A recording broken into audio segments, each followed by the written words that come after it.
Title: She helped an old man every day, until his grandson walked in with lawyers. Every morning, Emily passed by the same small-town bakery on her way to work. And every morning, she saw the same elderly man sitting quietly on the bench outside. He always wore a brown coat, a faded flat cap, and had a cane resting by his knee. His name was Mr. Harold.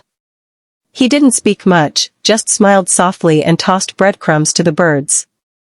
Emily had noticed him for weeks, but one chilly October morning, she saw him struggling to open his coffee thermos. Without thinking, she stepped forward and offered to help. He looked surprised but grateful. "Thank you," he said, his voice soft and raspy. "These old hands don't work like they used to." That day, Emily brought him a fresh muffin along with his coffee. He smiled wide, and they talked for 10 minutes before she had to catch her train. That small act turned into a morning ritual. Each day, they met on the bench, Emily with her bag and coffee, Harold with his quiet wisdom and stories from the past. He told her about his life as a carpenter, how he built his own home, and how he lost his wife years ago. "She used to sit right here with me," he once said, his eyes misting. Emily never asked about his family. But once, Harold mentioned a grandson named Daniel, who lived in another state. "Busy man. Doesn't visit much," he said with a sad smile. Their bond grew stronger.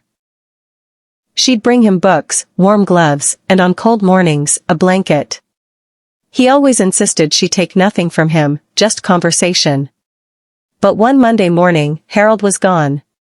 The bench sat empty. Worried, Emily asked the bakery owner and learned Harold had been taken to the hospital over the weekend. He had collapsed in his apartment.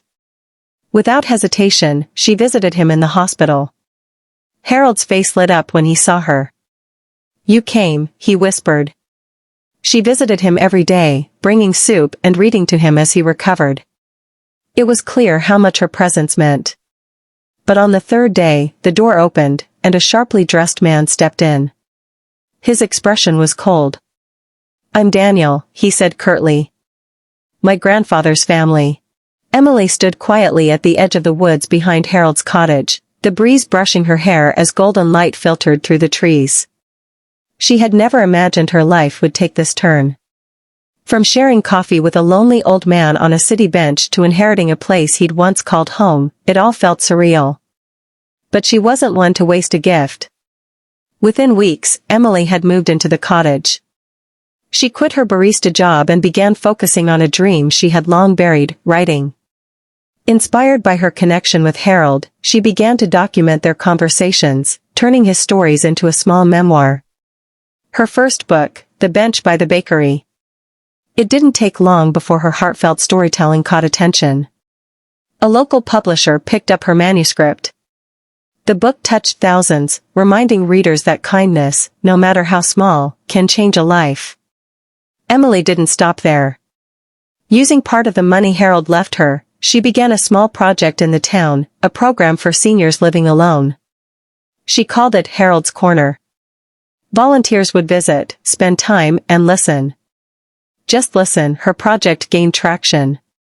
Local news featured her story. People from nearby cities wanted to replicate the model. It grew beyond anything she expected. One afternoon, as she sat on the cottage porch, sipping tea and watching the sunset, a familiar figure approached. It was Daniel. Older now, less angry, more tired. "I read your book," he said, softly. "I hated you for a long time. Thought you took something from me. But I see now, you gave him peace. And maybe, just maybe, you gave me perspective too." Emily nodded. "He loved you. He just didn't know how to show it." Daniel looked away. "I didn't either." There was silence between them. But not cold silence. Just healing. Months later, Emily visited Harold's bench in the city. She placed fresh flowers on the seat and smiled at the memories etched into its wood grain. A little girl sat next to her. "Who's Harold?" she asked. Emily smiled. "A friend who taught me that sometimes, the people we don't expect can change our lives forever." The girl nodded like she understood, even if she didn't fully. And Emily knew, Harold's legacy wasn't the house, the money, or even the book.